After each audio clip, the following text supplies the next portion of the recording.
जिस्म फरोशी का मतलब है गैर महरमों से सेक्स करना जिसमें बीवी या दोस्त शामिल ना हो और उसके बदले उन्हें कुछ रकम या कोई चीज देना। जिस्म फरोशी कई ममालिक में गैर कानूनी है। जहां तक दुबई की बात है तो दुबई अमीरों की अय्याशी का आलमी अड्डा बन चुका है।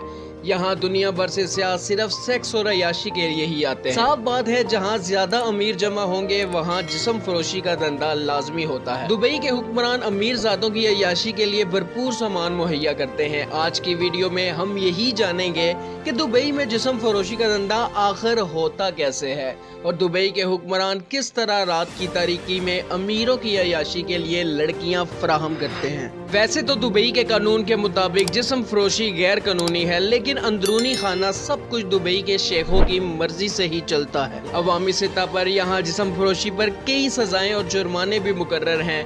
2006 की एक रिपोर्ट के मुताबिक दुबई से कुल 300 जिस्म फरोश लड़कियों को डिपोर्ट किया गया। इस सब के बावजूद दुबई और अबू धाबी में जिस्म फरोशी का वायरस बहुत गहराई तक सरायत कर चुका है। लेकिन सवाल ये है कि ये सब हुकूमत की नाक के नीचे कैसे होता है। सब जानते हैं कि दुबई में इंसानी स्मगलिंग के नाम पर दुनिया भर से लड़कियों को एक माह के वीजे पर सियाहों के रूप में लाया जाता है, फिर यहाँ उन्हें जिस्म फरोशी पर मजबूर किया जाता है। दुबई के हुक्मरान सब कुछ जानते हुए भी इस कारोबार को नहीं रोकते या रोकना ही नहीं चाहते। हालांकि ये सीधा साधा गैर कानूनी काम है। अमारात के शहरियों को इजाजत है कि वो कई तरह के रिहायशी वीजे दे सकते हैं, जबकि वीजों के बदले में ये 5000 पाउंड तक की रकम मांगते हैं। इन वीजों पर आने वाली लड़कियां अमारातियों के घरों और ऑफिस में काम करती हैं, लेकिन जब वर्कर्स का वीजा खत्म हो जाता है या फिर मजीद रहना चाहते हैं तो उन्हें अमाराती लोग किसी मिडल मैन के जरिए 2 साल के लिए किसी जिस्म फरोशी के अड्डे पर फरोख्त कर देते हैं। ऐसे अड्डे दुबई के अंदर नाइट क्लब्स, होटल्स या फिर बाजार में चलाए जाते हैं। अगर सिर्फ दुबई की बात की जाए तो यहाँ कई सालों से सेक्स का कारोबार एलानिया चल रहा है। दुबई में कानून के तहत जिस्म फरोशी का कारोबार मना है। क्या आपको मालूम है कि सन 1936 में एक शेख जिनका नाम सईद वली था,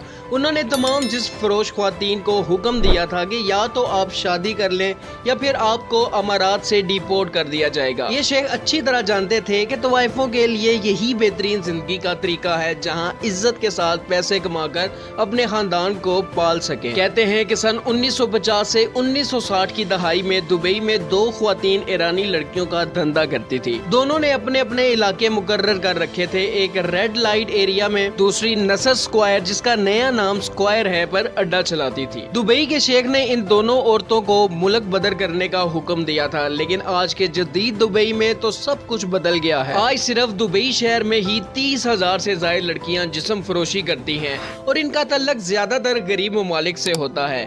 दुबई में बाकायदा जिस्म फरोशी के चकले भी हैं। इनमें से एक मशहूर मैगजीन वेंटी फेयर ने बेनकाब किया था, जिसके बाद वो 2007 में इस जगह पर बंद कर दिया गया।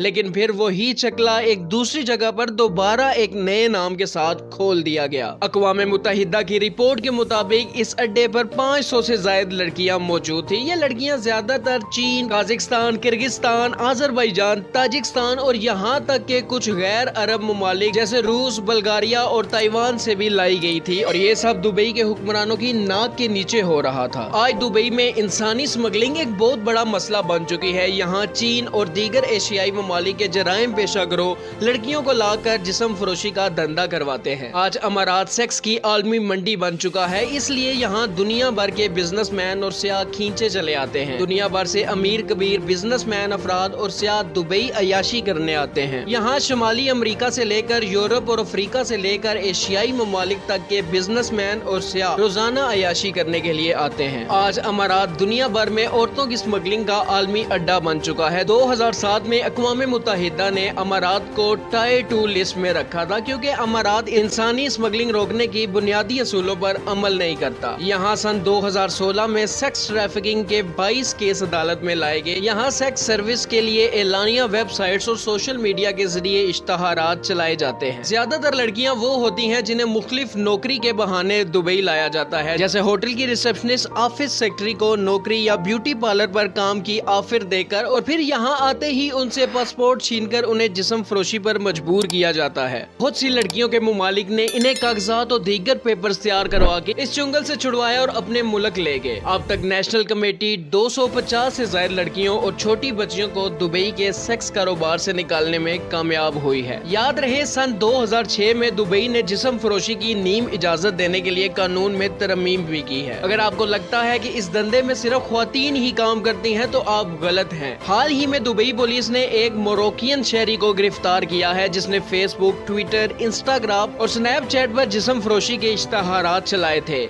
इन इश्तहारात में उसने मर्दों और खुसरों की नंगी तस्वीर लगाकर गाहकों को उनके साथ सेक्स करने की ऑफर की। दुबई पुलिस के अंडर कोर डिपार्टमेंट ने इस शख्स से गाहक बनकर मामूलात तय किए और फिर जैसे ही वो मुलाकात की जगह पहुंचा तो उसे गिरफ्तार कर लिया गया। इसने बाद में इतराफ किया कि वो ये काम कई सालों से करता रहा है। इसे अदालत ने जेल की सजा और फिर डिपोर्ट करने का हुक्म दिया। दुबई और अमारात ने तेल की पैदावार से कामयाब सियाहती मरकज बनने में बहुत तवील सफर तय किया है। ये काबिल सताइश है कि उन्होंने हर तरह की सहूलियात में तरक्की की है। आप यही तरक्की दुबई की पुलिस में भी देख सकते हैं। लेकिन इस सब के बावजूद एक बात बिल्कुल वाजिया है कि तेज दिन तरक्की सिर्फ रात के अंधेरे में होने वाले कामों से होती है। आज दुबई की कामयाबी के पीछे यही रात के अंधेरे में होने वाले सेक्स का कारोबार और दीगर गैर कानूनी काम है। दुबई की तरक्की काबिल सताइश तो है, लेकिन हम उम्मीद करते हैं कि यहाँ इंसानी स्मगलिंग के खिलाफ रोकथाम की भी कोशिश तेज की जाएगी ताकि इंसानों की खरीदो फरोख्त का धंधा खत्म हो सके। आपके ख्याल में जिस्म फरोशी और सेक्स ट्रैफिकिंग को कैसे खत्म किया जा सकता है? नीचे कमेंट में जरूर बताएं। और अगर मजीद मालूमाती वीडियोस देखना पसंद करते हैं तो हमारा चैनल सब्सक्राइब करना मत भूलें।